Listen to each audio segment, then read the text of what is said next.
देखिए, हाँ, बयान तो हमेशा सुर्खियों में रहता है और हम सभी लोग जनता के जवाबदेह हैं, जनता के लिए काम करते हैं और जनता के बीच में जो हमारे कार्यकर्ता होते हैं, ये जनता के आशीर्वाद से अपने संघर्षों से सरकार बनाते हैं। संगठन जब सरकार बनाता है और सरकार में अगर संगठन के साथ कोई अन्याय अत्याचार करता है, कोई उसके साथ दुर्व्यवहार करता है, तो संगठन उनके साथ खड़ा होता है और सरकार की जिम्मेदारी होती है कि उस कार्यकर्ता के साथ, उस समाज के साथ जो अन्याय हो रहा है उसके साथ न्याय दिलाए।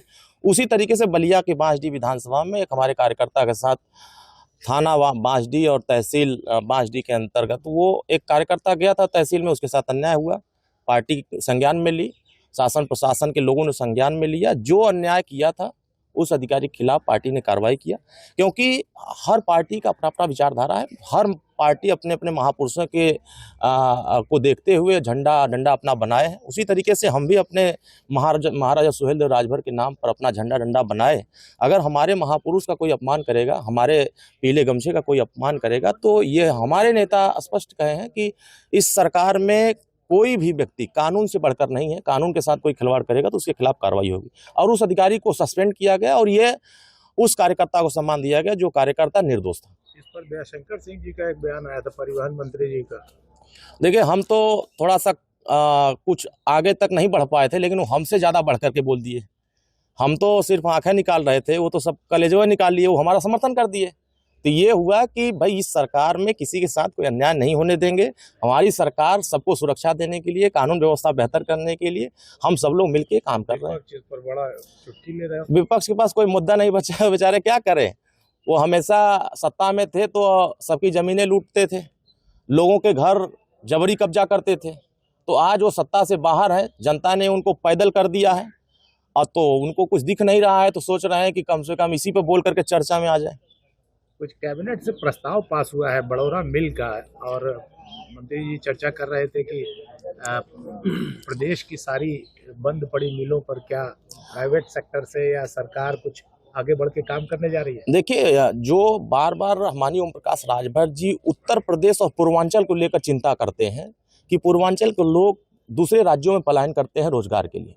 तो जो हमारे पूर्वांचल में मिलें, फैक्ट्रियां जो बंद पड़ी हैं, जो उद्योग धंधा कम बंद हो चुके हैं, उसको स्टार्ट करने के लिए माननीय मुख्यमंत्री जी, माननीय प्रधानमंत्री और माननीय ओम प्रकाश राजभर जी लगातार प्रयास कर रहे हैं कि जो बंद मिले हैं उनको चालू किया जाए। उसी कड़ी में माननीय ओम प्रकाश राजभर जी ने, हमारी पार्टी के संगठन ने लगातार ये इस बात की मांग उठाया कि जो हमारे कासमाबाद में जो कटाई बड़ौरा मिल है, अगर वो बंद पड़ा है तो इससे हजारों लोगों का रोजगार छीना।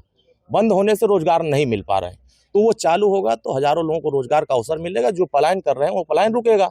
तो हमारी सरकार की प्राथमिकता है कि पूरे उत्तर प्रदेश में जितने मिलें, फैक्ट्रियां बंद हैं, उसको स्टार्ट करके रोजगार का अवसर पैदा किया जाए और सभी को रोजगार का अवसर दे करके उत्तर प्रदेश से पलायन को रोका जाए।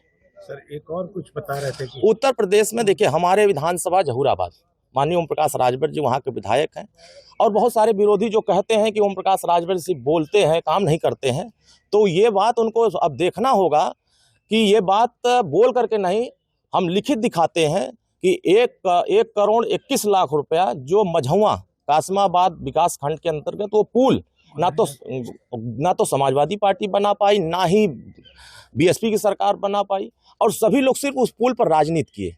लेकिन माननीय ओम प्रकाश राजभर जी बिना राजनीति किए उस पुल को निर्माण कराने के लिए 121 लाख रुपए का बजट प्रस्तावित करा दिया और वो पुल अब बनने के कगार पर होगा। तो उस पर सभी दल के लोग चलेंगे, उस पर सभी समाज के लोग चलेंगे, तो उनको भी अच्छा लगेगा कि कम से कम माननीय ओम प्रकाश राजभर के लिए राहत भरी। हाँ, बिल्कुल अच्छी बातें हैं कि कम से कम जनता को जो राहत नहीं मिल पा रही थी, वो सड़क न संचालित होने से जिन लोगों को असुविधा हो रही थी, अब ये सड़क संचालित होगी तो सुविधाएं, अब उस पर लोगों को सुविधाजनक लगेगा।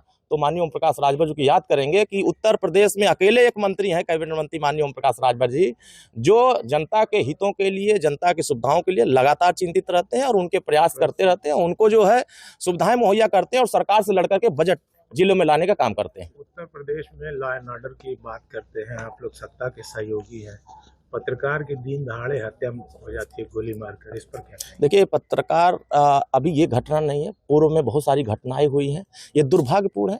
इस तरह घटनाएं नहीं होनी चाहिए। माननीय ओम प्रकाश राजभर जी और भारतीय समाज पार्टी इसीलिए बार बार आप लोगों की सुरक्षा की चिंता करती है।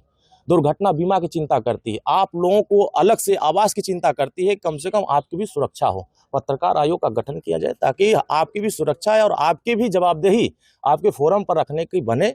इस बात की लड़ाई तो हम लड़ते हैं, कोई दूसरे विरोधी दल के लोग, दूसरे विपक्ष के लोग क्यों नहीं बोलते हैं? इसका मतलब वो चाहते हैं कि पत्रकारों के साथ अन्याय हो और आप लोग भी चिंता उनकी करने